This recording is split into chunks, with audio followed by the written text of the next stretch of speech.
रहीमजादे के खिलाफ उतरेंगे और कर रहा है। ये है विनोद, इनके कोच, और प्रदीप खारिया, ये भी इनको समझात बात करें तो यहाँ कुल मिलाकर 11 मुकाबले इन्होंने अपने पक्ष में किए हैं नहीं है, तो ये इनको बहुत ही विशिष्ट बनाता है। और अगर आप इनकी उपलब्धियां देखेंगे तो एक रैंकिंग टूर्नामेंट हुआ था,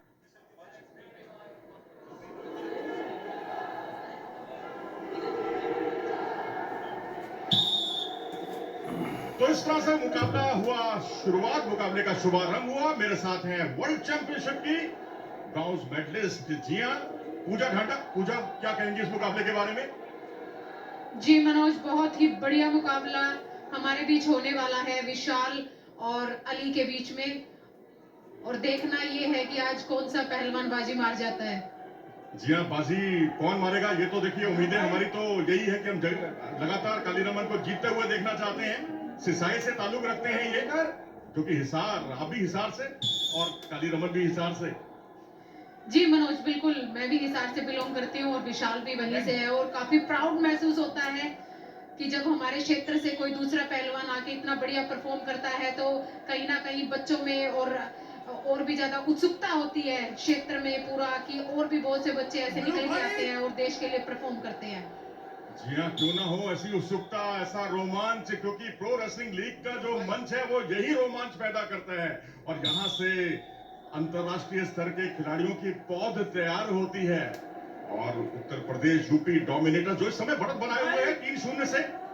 और यहाँ पर विशाल कालीरमन से उम्मीदें कि क्या 4-0 करने में कामयाब हो गए, लेकिन फिलहाल तो जोन से बाहर गए और एक अंक से शुरुआत करने में कामयाब रहे रहीमजादे।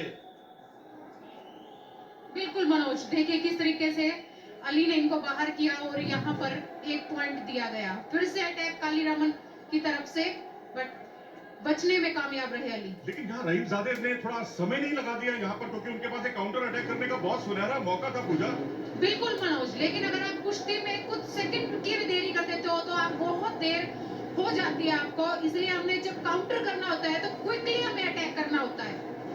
तो इस तरह से अली क्या खींचेंगे, क्योंकि पावर गेम है इनके पास बहुत ही जबरदस्त।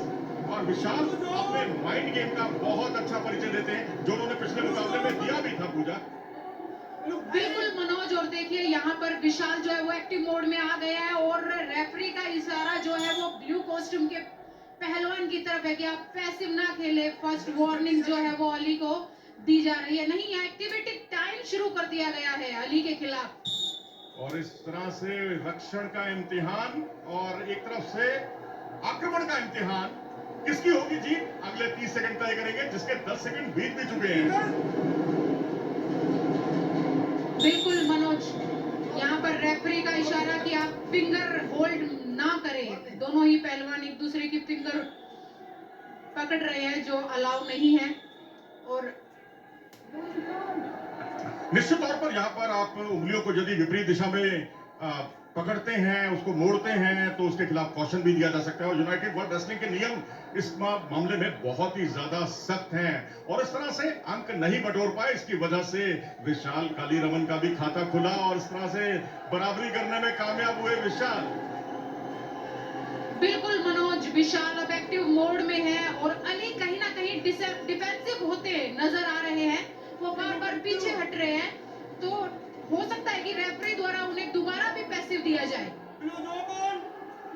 तो ये चिंता की लकीरें आप देख सकते हैं, खूबसूरती के साथ यहाँ पर पीछे आए और यहाँ 2 अंक का इशारा हुआ। विशाल यहाँ पर अभी रुके हैं, क्या अंक दिए जाएंगे? नहीं, अभी रुका हुआ है मामला, क्योंकि भारंदाज की ग्रिप बनाई है जो इनकी पसंदीदा ग्रिप है, लेकिन उसका लाभ नहीं उठाया। समय पर हर काम करना अच्छा लगता है, अगर आपने थोड़ा सा विलंब किया पूजा तो फिर उसका कोई फायदा नहीं होता।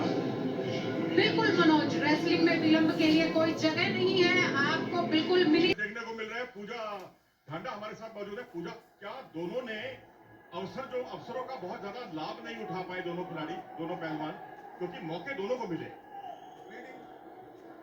बिल्कुल मनोज, जब बराबर के पहलवान होते हैं तो बहुत मुश्किल हो जाता है पॉइंट निकालना, और जो अवसर आपको मिलते हैं उसमें कहीं ना कहीं मुझे लगता है कि डिले हो गया है।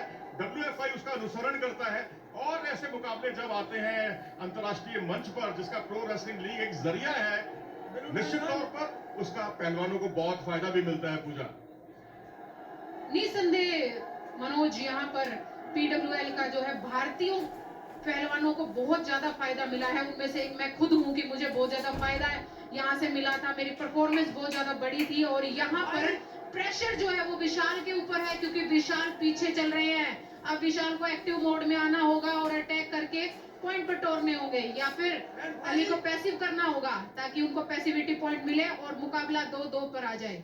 जी हाँ, हेलन मॉर्लिस जो कि वर्ल्ड चैंपियन थी, ओलंपिक चैंपियन भी थी, उनको पूजा ढांडा ने स्टेडियम की छत दिखाने के लिए मजबूर कर दिया था। और यहाँ पर इस मुकाबले के हम भी साक्षी थे। हम अपने आप को बहुत खुशनसीब मानते हैं और आज पूजा आज हमारे साथ कमेंट्री कर रही है, तो ये एक तरह से सोने पर सुहागा है। बिल्कुल मनोज, मेरे लिए भी काफी खुशी का पल है कि आपने मेरी बाउट में कभी कमेंट्री करी और आज मैं आपके साथ बैठी हूँ, तो बहुत अच्छा लग रहा है। और यहाँ पर अली पैसिव होते हुए नजर आ रहे हैं और कहीं ना कहीं मुझे लग रहा है रेफरी की तरफ से उनको दोबारा से कहीं पैसिविटी जोन में ना डाल दिया जाए। विशाल कोशिश कर रहे हैं कहीं से भी अटैक करने की, क्योंकि वो पिछड़ रहे हैं। मुझे कहीं ना कहीं ऐसा भी लग रहा है। और यहाँ पर देखिए खूबसूरती के साथ जो मुझे लग रहा है वो मैं बाद में बताऊंगा, लेकिन यहाँ पर जब अटैक किया था और उसके बाद जो स्थिति पलटी है, यहाँ पर एक अच्छा मौका है उनके लिए। पोजीशन वो पहले ले चुके हैं, लेकिन दूसरे पैर को भी घुटने को लगाना होगा। जी हाँ, वो उसमें अपने मंसूबे में कारगर रहे, कामयाब रहे और ये एक सुनहरा अवसर है उनके लिए, क्योंकि यहाँ पर बाजी पलट चुकी है। विशाल आगे हो गए हैं अब 2 के मुकाबले 3 अंकों से। क्या भारंदाज लगाने में कामयाब हो पाएंगे पूजा? नहीं मनोज, क्योंकि रेफरी का इशारा दोनों पहलवानों को स्टैंडिंग कुश्ती लड़ने का कर दिया गया। ये देखिए, इन्होंने एंकल अटैक किया था यहाँ से, पर टेक डाउन अब हुआ है जब दोनों पांव नीचे लग गए हैं। कोई भी 3 पार्ट हमें मैट पे लगाने होते हैं, 2 कोहनी, 2 घुटने और 1 सर में से कोई भी 3 पार्ट जब मैट पे लगते हैं तो टेक डाउन हो जाता है। और यहाँ पे देखिए बहुत ही खूबसूरती से टेक डाउन किया। यहाँ टंगे डालने की कोशिश कर रहे थे बट वो नहीं सक्सेसफुल हो पाया। यहाँ फितले की भी कोशिश की जा रही थी विशाल द्वारा, बट नहीं हो पाया, इसलिए रेफरी का इशारा स्टैंडिंग कुश्ती का। शायद पैरों के बीच में गैप भी था और आपको पैरों को दोनों को बहुत नजदीक लाना होता है फितले की ग्रिप बनाने के लिए। और अब हुआ पावर मिनट। जी हाँ, आपने एक के साथ एक फ्री वाला ऑफर शुरू हो चुका है। 1 अंक बटोरेंगे तो 2 अंक मिलेंगे, 2 अंक बटोरेंगे तो 4 मिलेंगे और 4 की गलत तकनीक लगाई, डेंजर पोजीशन पर गिराया तो 8 अंक मिलेंगे। कुछ भी हो सकता है। बिल्कुल मनोज, यहाँ पर विशाल को संभलना होगा, क्योंकि अभी सिर्फ 1 पॉइंट की लीड है। अगर यहाँ पर अली 1 पॉइंट भी लेते हैं तो वो लीड में आ जाएंगे, उनको 2 पॉइंट दिए जाएंगे, 1+1। तो बहुत संभल के कोशिश करनी होगी कि वो एक्टिव डिफेंस करे, ना कि पैसिविटी का कहीं अंक ना गवा दें। तो यहाँ पर गर्दन से खींचने का प्रयास, झुककर आक्रमण करने की कोशिश, और यहाँ पर कोई अतिरिक्त जोखिम नहीं उठाया। ये देखिए अवसर जरूर मिला था। बिल्कुल मनोज, बट एक अच्छी पकड़ जो है वो विशाल ने बना रखी है। अंडर हुक के साथ वो अली को पैसिव कर रहे हैं और यहाँ पर देखिए अली जो है वो उनको रेड जोन से धकाने की कोशिश कर रहे हैं। ये थोड़ा सा डेंजरस हो सकता है, विशाल को अंदर घूमना चाहिए। यस, बहुत ही बढ़िया डिफेंस विशाल की तरफ से किया जा रहा है। बहुत ही अच्छी कुश्ती हम लोगों के बीच में और ये समय समाप्त, और इसी के साथ विशाल कालीरमन ने ये कुश्ती जीत ली है। बहुत ही बढ़िया खेल का प्रदर्शन यहाँ पर। तो इस तरह से विशाल ने पहले ओलंपिक मेडलिस्ट को हराया और अब यूरोपियन चैंपियनशिप के मेडलिस्ट को भी शिकस्त दे दी। और इस तरह से दूसरी की टीम 4-0 की महत्वपूर्ण बढ़त बनाने में कामयाब हो गई। मुझे लगता है मनोज, जिस तरह से